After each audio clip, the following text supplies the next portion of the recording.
नमस्कार, आप देख रहे हैं स्वराज एक्सप्रेस। मैं हूं आपके साथ बुशा और सबसे पहले खबर की बात करेंगे। कल यानी कि 22 अप्रैल से चार धाम यात्रा की शुरुआत होने जा रही है, जिसमें यात्रा को सीएम धामी ऋषिकेश में हरी झंडी दिखाएंगे। यात्रा मार्गों पर स्वास्थ्य सुविधाओं के पुख्ता इंतजाम किए गए हैं। 29 विशेषज्ञ डॉक्टर, 185 चिकित्सा अधिकारी चार धाम यात्रा से जुड़े रहेंगे। रुद्रप्रयाग में भी, चमोली, उत्तरकाशी जिले में पहले से कुछ डॉक्टर्स तैनात किए गए हैं। इस बार केदारनाथ, बद्रीनाथ, गंगोत्री और यमुनोत्री यात्रा मार्गों पर 23 मेडिकल रिलीफ पॉइंट बनाए गए हैं। आपको बता दें कि 22 अप्रैल से शुरू हो रही चार धाम यात्रा में देश दुनिया से आने वाले तीर्थ यात्रियों को बेहतर स्वास्थ्य सुविधाएं देने के लिए सरकार ने पुख्ता इंतजाम किए हैं। तो बड़ी खबर इस वक्त आपको बता रहे हैं। चार धाम यात्रा कल से शुरू हो रही है और इस बार स्वास्थ्य व्यवस्थाओं को लेकर और ज्यादा बेहतर व्यवस्थाएं सरकार की तरफ से की गई हैं। डॉक्टर्स जगह जगह तैनात होंगे और इस पर ज्यादा जानकारी के साथ स्वराज संवाददाता गिरीश सिंह हमारे साथ लाइव जुड़ गए हैं। गिरीश, जैसा कि चार धाम यात्रा कल से शुरू हो रही है और इस बार और खास व्यवस्था स्वास्थ्य महकमे की तरफ से की जा रही है, तो क्या वो व्यवस्थाएं हैं? चेक पॉइंट्स बनाए गए हैं? कितने लोग इसमें तैनात होंगे? क्या अधिक जानकारी गिरीश? देखिए, इस बार चार धाम यात्रा खास रहने वाली, ये बात हम इसलिए कह रहे हैं क्योंकि सरकार के नुमाइंदे बीते कई दिनों से ये बात कहते आए हैं कि चार धाम यात्रा को लेकर इस बार पुख्ता तैयारियों के साथ साथ हमने सरदारों के लिए जहां पर क्योंकि लैंडस्लाइड की समस्या हो जाती है, क्योंकि देखा जा रहा है कि बीते 2-4 दिनों से जो है उत्तराखंड में बारिश हो रही है। ऐसे में लैंडस्लाइड से लेकर ट्रैफिक जैम की समस्या जिस तरह से आए दिन बनी रहती है मुख्य मार्गों पर, उसको लेकर श्रद्धालुओं के लिए जलपान की भी व्यवस्था की गई है मार्गों में।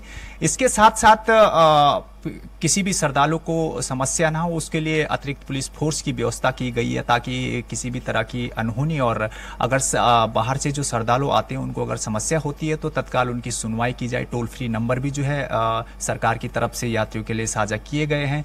इसके साथ साथ स्वास्थ्य से संबंधित जितनी भी समस्याएं हैं उसको लेकर जो है स्वास्थ्य विभाग ने तमाम मुख्य मार्गों पर मेडिकल रिलीफ पॉइंट बनाए हैं। करीब 23 मेडिकल रिलीफ पॉइंट बनाने की जो खबर है वो मेडिकल पॉइंट बनाए गए। इसके साथ साथ मुख्य चिकित्सक अधिकारियों के साथ साथ जो है नर्सिंग स्टाफ की भी तैनाती की जाएगी मुख्य मार्गों पर। यानी ये कहा जा सकता है कि इस बार जो चार धाम यात्रा है, क्योंकि सरकार पहले ही कह चुकी है कि इस बार किसी भी यात्री को हम निराश नहीं करेंगे, किसी भी यात्री की जो समस्या होगी उसका तत्काल निस्तारण किया जाएगा और जो भी बाहर से यात्रीगण आएंगे उनको कोई भी समस्या ना हो चार धाम मार्गों पर, क्योंकि बहुत बड़ी यात्रा होती है। उत्तराखंड में लोग बाहर से मत्था टेकने आते हैं धामों में। इसको लेकर सरकार की तमाम व्यवस्था है, तमाम चाक चौबंद व्यवस्थाएं की गई है, चाहे सुरक्षा के लिहाज से बात करें, चाहे यात्रा में दर्शन के दौरान, क्योंकि भीड़ पिछले यात्राओं के दौरान देखा गया है कि जो यात्री सुबह लाइन पे लगता है उनका नंबर शाम को आता है। तो इस तरह की मंदिर परिसर में भी ये व्यवस्था की गई है कि बारी बारी से लोग मंदिर के दर्शन करने जाएंगे और मंदिर के दर्शन करके जो है एक विधिवत तरीके से यात्रा संपन्न की जाएगी। पुख्ता तैयारियां की गई है सरकार की तरफ से। लगातार सरकार के जो नुमाइंदे हैं, चाहे सीएम पुष्कर सिंह धामी हो या फिर तमाम कैबिनेट मंत्री हो या स्वास्थ्य विभाग से संबंधित जो अधिकारी हैं, तमाम दौरे पे हैं और लगातार बारीकियों को मद्देनजर रखते हुए यात्रा किस तरह से सुचारू और किस तरह से संपन्न हो, इसको लेकर तमाम बीते कई दिनों से कार्य योजना भी बनाई जा रही थी। और अब क्योंकि चंद घंटे बचे हैं यात्रा को शुरू होने के लिए, यानी कल यानी 22 अप्रैल से चार धाम यात्रा शुरू होनी है, इसको लेकर तमाम व्यवस्थाएं की गई है चारों धामों में। जी गिरीश, साथ ही आपसे ये भी जानना चाहेंगे क्योंकि इस बार व्यवस्थाएं हर सेक्टर में या हर लिहाज से और ज्यादा बेहतर करने की कोशिश की गई है। हमने देखा कि टिकटों को लेकर के भी व्यवस्थाएं और बेहतर की गई हैं, तो श्रद्धालुओं की संख्या को लेकर के कुछ बदलाव है या इस बार और ज्यादा संख्या श्रद्धालुओं की देखी जा रही है, जिसके चलते व्यवस्थाएं उस हिसाब से स्वास्थ्य महकमे को देखनी होंगी? गिरीश, देखिए, बिल्कुल इस बार श्रद्धालुओं की संख्या काफी अधिक है, क्योंकि पंजीकरण जरूरत से ज्यादा हुए हैं। पंजीकरण की संख्या को लेकर सरकार पहले ही कह चुकी है, पहले ही मीडिया से मुखातिब हो चुकी है इस संबंध में कि इस बार की यात्रा के लिए पंजीकरण ज्यादा हुए हैं। यानी ये समझा जाए, अगर सरल शब्दों में कहें तो पंजीकरण पिछली यात्राओं के दौरान ज्यादा होने के चलते जाहिर तौर पर वहां पर अधिक भीड़ होगी। लेकिन ये भी सरकार ने सुनिश्चित किया है कि श्रद्धालुओं की जो है सीमित भीड़ यात्रा के दौरान वहां पर मंदिर परिसर के दर्शन कर पाएंगे। सीमित श्रद्धालुओं को केदारनाथ से भी हमारे संवाददाता जुड़ रहे हैं, उनसे भी व्यवस्थाओं को लेकर के जानकारी लेते हैं। नीलेश, व्यवस्थाएं इस बार और ज्यादा बेहतर बनाने की कोशिश सरकार की तरफ से देखी जा रही है, तो धरातल पर वाकई में व्यवस्थाएं उस हिसाब से दिख रही हैं या नहीं?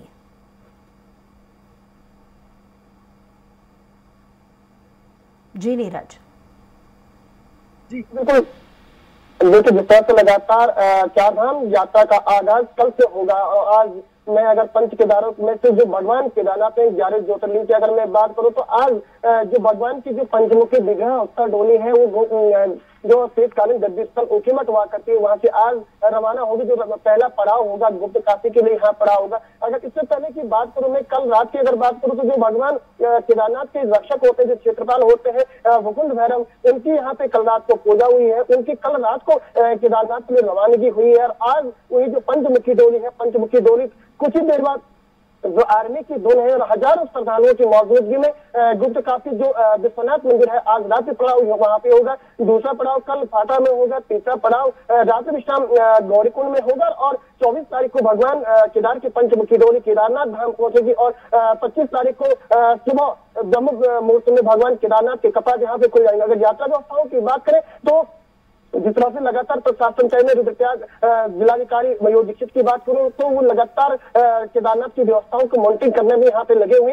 उनको साफ तौर पे कहना है कि व्यवस्थाएं चाक चौबंद कर दी गई है, लेकिन जिस तरह से मौसम ने 2 दिनों से बारिश और बर्फबारी के कारण जो व्यवस्थाओं में खलल डाला है, हालांकि वो चुनौती शासन प्रशासन के लिए भी होगी। हालांकि जो मौसम आज खुशनुमा है, धूप खिली हुई, तो ऐसे में कहीं ना कहीं अभी 2-3 दिन यहाँ पे बचे हैं। जो यहाँ पे व्यवस्थाएं हैं, चाहे गौरीकुंड से केदारनाथ जो पैदल मार्ग है उसमें बर्फ हटाने का काम है, चाहे वहाँ पे जो व्यवस्थाएं हैं, चाहे रहने की व्यवस्थाएं हैं, चाहे स्वास्थ्य विभाग की व्यवस्था है, तमाम अधिकारियों के द्वारा, तमाम कर्मचारियों के द्वारा यहाँ पे लगातार कोशिश की जा रही है कि जो इस बार की यात्रा हो, इस बार की यात्रा सुगम हो और सुव्यवस्थित हो। क्योंकि लगातार पिछले साल में हमने देखा था कि तमाम व्यवस्थाएं केदारनाथ में हुई थी, लेकिन उसके बावजूद जो मुख्यमंत्री है, मुख्यमंत्री के द्वारा भी लगातार केदारनाथ और बद्रीनाथ धाम को लेकर यहाँ पे गाइडलाइन जारी की जा रही है। तो तमाम आपदा कंट्रोल रूम से यहाँ पे अपने आप उसको कंट्रोल रूम से उसकी जानकारी ले रहे हैं, तमाम व्यवस्थाएं अपने आप सुचारू करने में लगे हैं। तो वहीं जो अधिकारियों को तमाम निर्देश यहाँ पे दिए गए हैं कि जो चारधाम की यात्रा है, चाहे केदारनाथ की यात्रा हो, बद्रीनाथ की यात्रा हो, उसको बिल्कुल सुगम बनाया जाए, और जो यात्रियों की व्यवस्था, यात्रियों की व्यवस्था में कोई चूक न रह पाई।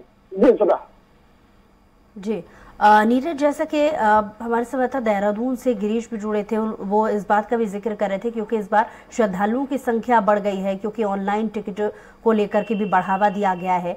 तो इसकी संख्या को देखते हुए व्यवस्थाएं कैसी नजर आ रही हैं?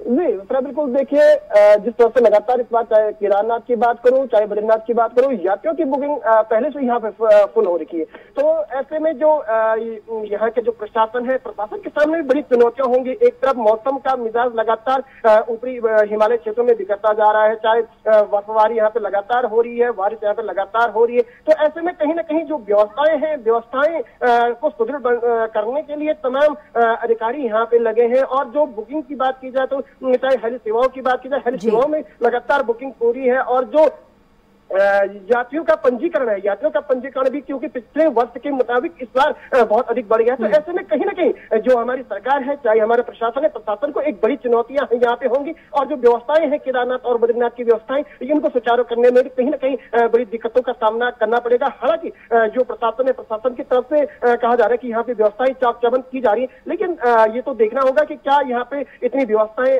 सुचारू की गई है, वो कपाट खुलने के बाद ही इसका पता लग पाएगा। जी चलिए नीरज, लौटूंगी आपके पास। हमारे साथ गिरीश भी लगातार जुड़े हुए हैं। गिरीश, जैसा कि आप जवाब दे रहे थे कि इस बार श्रद्धालुओं की संख्या बढ़ गई है, इसको लेकर व्यवस्था उस हिसाब से की गई है, और बहुत अच्छी बात यहाँ पर नीरज भी बता रहे थे कि पहले ही चिन्हित कर लिया गया है कि कौन कौन सी परेशानियां आ सकती हैं यात्रा में, क्योंकि लगातार चारों धामों पर सरकार की तरफ से, खुद राज्य सरकार की तरफ से भी फोकस है, और न सिर्फ राज्य सरकार बल्कि केंद्र भी इसमें भरपूर सहयोग कर रही है और व्यवस्थाओं को देखने में सहयोग कर रही है।